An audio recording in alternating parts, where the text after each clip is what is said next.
She checked in under an alias, but signed my name in the guest book. There's a way paper gives up its secrets if you're patient. You soften the spine with a damp cloth, warm the leather with your hands until the grain loosens, then slide a bone folder beneath the end paper and coax. That's my work. Bookbinder, restorer, the man people bring their broken volumes to when they want mercy that looks like precision. I can hear when a hinge is about to crack the way some people hear an argument 2 rooms away. I can smell foxing, the old rust of mildew, and know how much light the pages have swallowed in their lifetime. It's not romance, but sometimes it looks close enough to fool you. My wife, Camille, likes to say I make time behave. She runs publicity for our city's literary festival, which is to say she convinces influential people they've loved books all along.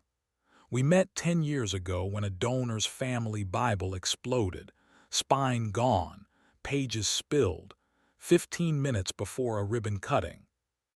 I stitched it into respectability with linen thread, while she kept the cameras entertained, and afterward, she leaned over my bench and said, "You saved Sunday," and left a lipstick print on my coffee cup like a wax seal. At home, we keep our intimacy where even a platform would nod and scroll on. She'll stand at the sink under the small lamp and lift her hair so I can trace the soft ridge of her neck with the back of my knuckles. I'll lace my fingers into the belt loops of her jeans and draw her an inch closer without closing the distance all the way. She'll button my shirt slower than necessary in the hallway, 2 buttons left open because she likes the proof of collarbone, then turn and walk away with that faint smile that lives at the corner of her mouth when she knows I'm watching. It's a choreography of almost. We live in the suggestion. We make it ours. The first wrong note came thin as a page whisper. Camille swapped her lip glosses for a lipstick that belonged on jacket flaps, sharp, authoritative, a red with a title first edition printed in tiny gold letters. She began keeping a silk scarf rolled in her purse for drafty venues, something she'd never needed before. Her phone changed its manners. It started lying face down on the table. None of that is a crime. I pressed my palm to the leather strop and pretended my patience was virtue. Then a new key appeared in the dish by our door. Not our house key, not the studio, not the storage unit with the banker boxes labeled with the years we believe we'll organize. A hotel key card, white with a slate blue 312. Camille tossed it in the dish with coins and said, too lightly, "The festival booked overflow rooms for late meetings. We needed a place to park donors who don't drink." She slid past me, citrus perfume biting like a clever remark, and I stood there with a tape measure in my hand, suddenly convinced there are inches and then there are distances. 2 days later, a rush order hit my inbox from a luxury hotel across town. They'd heard about my guest books, the ones I design with decollage cotton pages and leather spines stamped with the date in blind that come alive when a lobby lamp is kind. They wanted something for a private salon, a midnight event during festival week, curated by C. Laurent, which is Camille when she's being official. In the description field, understated, leaves room for the hand. I ran my thumb along the brass of my line gauge until it warmed. I know her handwriting better than my own. The way she slants R like it's stepping forward. The little discipline in her T, the request for a raw-edge ribbon, tobacco brown like old maps. I could have refused the commission. Conflict of interest, ethics, whatever word people use when they're trying not to feel. Instead, I called the hotel, said yes, and asked whether they'd like the guest book delivered with a short demonstration of proper penmanship. A blessing, I said, because people pay more easily when you give function a ritual. The manager was delighted. Guests loved experiences. We put a time on it. 11:45 p.m. My hands shook just enough to make me adjust my blade 3 times before the first cut. I bound 2 books, one to deliver, one to keep. In the one I would bring, I added a secret, not a gadget, nothing you would catch on a scan, only paper speaking to paper. A thin vellum flyleaf at the back embossed with a blind stamp no one would see until they touched it, my initials and hers intertwined inside a cartouche the size of a thumbprint. I wanted to know whether the room would be honest enough to feel it. The night arrived pinned like a boutonniere that believes it's a flower. The hotel tucked the salon behind a frosted glass door beside a painting of a woman who would have sued if she could see how they'd hung her. Inside, they'd put a bar on one end and low sofas on the other, dim on purpose so people could mistake each other for mystery. The guest list looked like a table of contents with money. I carried my book in both hands the way you carry a cake you baked for someone who loves bakery windows more than bread. Camille was there in black silk with sleeves that slid off her shoulders like a remark you pretend you didn't hear. She had a professional smile on and a private flush under it. Beside her stood the man whose author photo had been taking over bus shelters, Damien Cross, the novelist who wrote like a camera angle. He was the festival's darling this year. His hair had practiced in the mirror and learned restraint. He said, when Camille introduced us, "You're the craftsman who makes memory behave." And I wanted him to remember that phrase later when it tasted like chalk. I presented the guest book like an offering. I described the cotton rag paper, the way it holds ink without bleeding, a marriage that surprises nobody and delights everyone. I asked people to write one line, no pressure, no names if they preferred a little theater. It's amazing how much truth people will spill if you give them the right pen and tell them they only get a sentence. They lined up like confession was charming. A magazine editor wrote, "I'm here for the gossip and the canapes," and drew a heart like a joke. A city councilman, "Art makes sinners likable." A poet, "I can't tell the truth unless the room is lying with me." The pages grew heavier with ink and promise. Damien waited. Then he stepped forward and wrote, "I asked for darkness and the city delivered." He tipped the page toward Camille, a private nod. She came after him, pen hovering, eyes finding mine the way they used to when she needed a knot cut without anyone seeing the blade. "Your blessing," she said softly, and the pen was a baton. She wrote, "I booked a room so a promise could breathe." She didn't sign. She didn't need to. Her wrist flicked at the end like it always does, that little flourish she denies on invoices. I smiled into the back of my teeth and slid the ribbon between the pages to mark the place where something had been brave enough to be itself. I didn't start a scene. I finished my demonstration, stowed the pen, and let people marry their secrets to paper. When the formal part dissolved into expensive laughter, I found an excuse to drift near the hallway. A staff door opened then closed. Camille's silk swished past, a hush that knew my steps.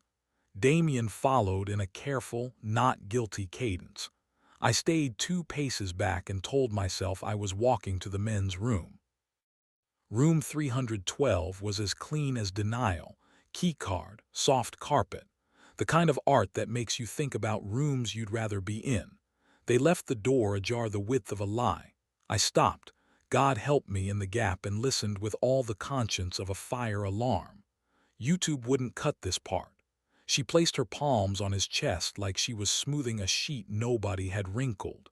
He touched her hair and said, "You look like a line I haven't dared write." I heard a laugh I'd sworn was mine, soft and startled. He asked, "Tell me to stop if the room is wrong." And she said, voice smaller than silk, "I can't tell if it's the room or me." They didn't rush past where my vows would have stood up and shouted. They stood in that teetering almost, like teenagers auditioning for the part of themselves. He kissed the hinge of her jaw, that open secret of a place where spine becomes decision. She made the sound I live for, an inhale that says you found me. And then she stepped back hard enough that her heel bumped the bed frame. A small apology, an adjustment of sleeves that didn't need adjusting. "We should go back," she said, and even mercy felt like a bruise to me. I closed the door quietly, walked a lap around the empty elevator lobby as if I were testing carpet density for a client, then returned to the salon with a face I'd used for funerals where the widow applauded the eulogy.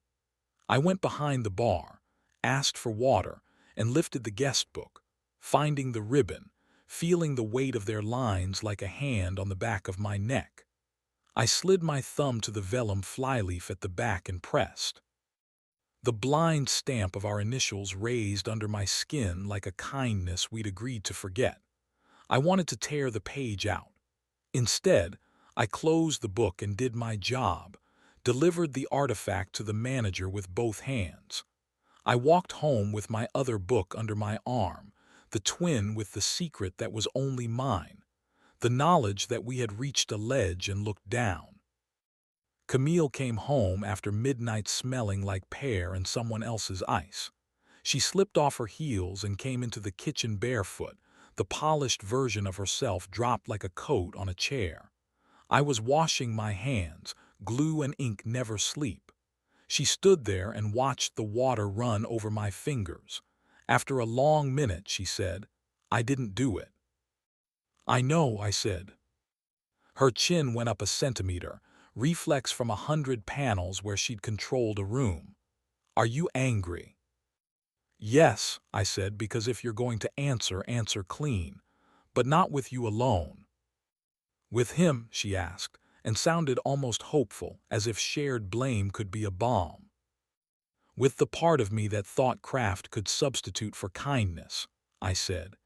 "With the part of you that let a room decide who you are." She leaned on the counter and looked like a reader on the last page trying to pretend there's more. "I wanted to be the version of me that people write about," she said. "Not because I hate us, because I forgot how to tell the truth without a set." "We can build a set at home," I said. "We always could."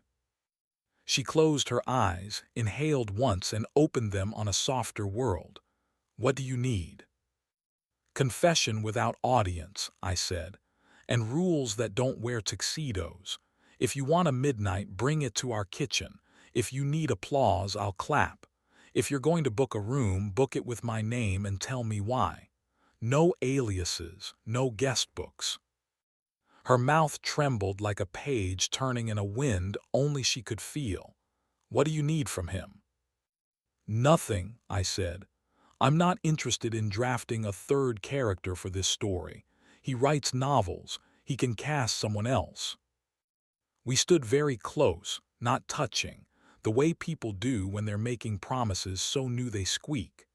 She lifted her hand and slowly slid her fingers into mine until our palms learned patience again.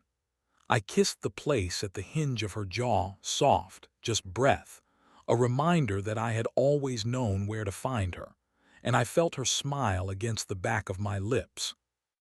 In the weeks after, I found myself binding differently. I started adding a narrow strip of red cloth beneath the spine lining, a hidden brace nobody could see, just a suggestion that sometimes a book holds because of what's invisible. I made us a journal out of offcuts and linen and put it on the kitchen table with 2 pens. We wrote in it each night, 1 line each, no edits, no performative metaphors, only sentences that had to walk downstairs in their socks and be brave. "Cam, I wanted a room to make me brave. Turns out I needed a table." Me, I thought repair meant erasing the tear. Maybe it's the stitch that shows. On the 3rd night she wrote, "Forgive me isn't a spell, it's a habit." On the 7th, I told him I can't be the version of myself who owes other people's cameras that much. On the 12th, she left no line, just a lipstick print beside mine like the old seal, and for once it didn't look like she was closing an envelope. It looked like she was opening one. We saw Damien again at a daytime panel, bright lights, no corners. He waved. We nodded. Later, a hotel envelope arrived by messenger, my guestbook's twin, the one I'd left there that night, returned to sender with a note from the manager. We're moving to a digital wall for messages. Our loss is your archive. I opened it at the bench. The ink had settled into the paper like truth that had decided to stay. I found Camille's line, the one about a promise breathing, and I slid a strip of vellum under it with the words I hadn't said that night in the hallway. Then let's open a window. I stitched a red brace beneath the spine for good measure, closed the cover, and put it on a shelf in the studio where I keep the books that teach me. Sometimes when I'm working late, Camille brings me tea and sits on the high stool, ankles crossed, hair falling out of whatever arrangement she attempted in the morning. I'll dust the bench with my palms and she'll slip between my arms and the table, not to be rescued, just to be near. I smooth her sleeve with a fingertip.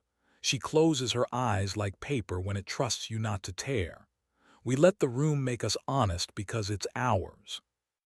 The keycard stayed in the dish for a while, a small, rectangular ghost. On a Saturday, she picked it up, laughed, and slid it into my palm. "Cut it into a bookmark," she asked. I scored the plastic with my blade and hung it from red thread in the studio window, a little flag that spun in whatever breeze we made. And when people ask me now how you fix a broken binding, I tell them the truth that's harder to sell than leather. You don't fix it. You rebind. You make room in the spine. You add a brace invisible to every eye but yours. You sign your name where only the other person will ever touch it and hope that, this time, both of you can feel the stamp rising under your thumbs.